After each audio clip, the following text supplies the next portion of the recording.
घुटनों के दर्द के कारण या अन्य किसी कारण के अभ्यास के कारण जमीन में बैठना आप अब जाने लगे हैं हम जैसों को देखकर कि योगा करनी है, या अन्य किसी कारण बस मन में चाहत जागी और हम सुखासन और सिद्धासन में बैठना चाहते हैं लेकिन बैठ नहीं पा रहे दर्द के कारण, या अभ्यास छूट जाने के कारण। तो आप 2-3 ऐसे अभ्यास कीजिए कि जो घुटनों की मोबिलिटी, हिप्स की मोबिलिटी, इसकी फ्लेक्सिबिलिटी बढ़े। तो उसके लिए आप 2-3 अभ्यास कीजिए। और स्टार्टिंग में ऐसा है बिल्कुल इस वॉल का भी सहारा ले सकते हैं, तो वॉल के सहारे बैठ जाएं जिससे कि बैलेंस बन सके और हम दर्द भी है तो उसमें भी राहत मिलेगी और हम कर भी पाएंगे। तो पहला अभ्यास क्या करना है, आपको इस तरह से करना है और ये ऐसे जाना है और ऐसे फोल्ड करना है। तो यहाँ से पढ़ने से फ्लेक्सिबिलिटी और मोबिलिटी, हिप्स की मोबिलिटी और इसकी नी की फ्लेक्सिबिलिटी ऐसे करना है, दोनों पैरों से करना है। और ये चीज 10 से बिगिनर्स 10-10 बार इस पैर से, 10-10 बार इस पैर से कीजिए, सुबह शाम कीजिए।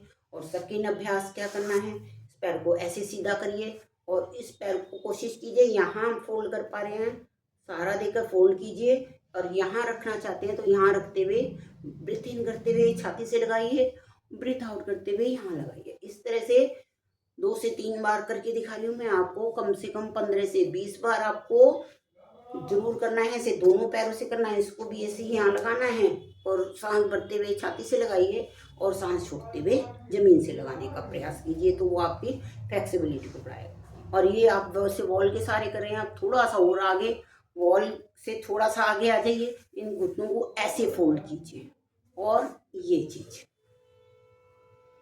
जितना भी आप लगा सकते हैं हल्का फुल्का। देखिए आपका यहाँ से पूरा स्ट्रेच आ रहा है और यही स्ट्रेचिंग आपको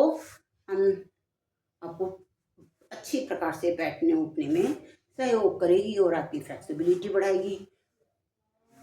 तो फ्लेक्सिबिलिटी बढ़ते ही सुबह शाम दोनों टाइम कीजिए और फिर अंतर बताइए कि आप मेरी तरह से बैठने में सक्षम हो सके हैं। तो प्रयासपूर्वक किए हुए कार्य में सफलता मिलती है और लाइक और सब्सक्राइब आप कर ही रहे होंगे। जय जय श्री राधे।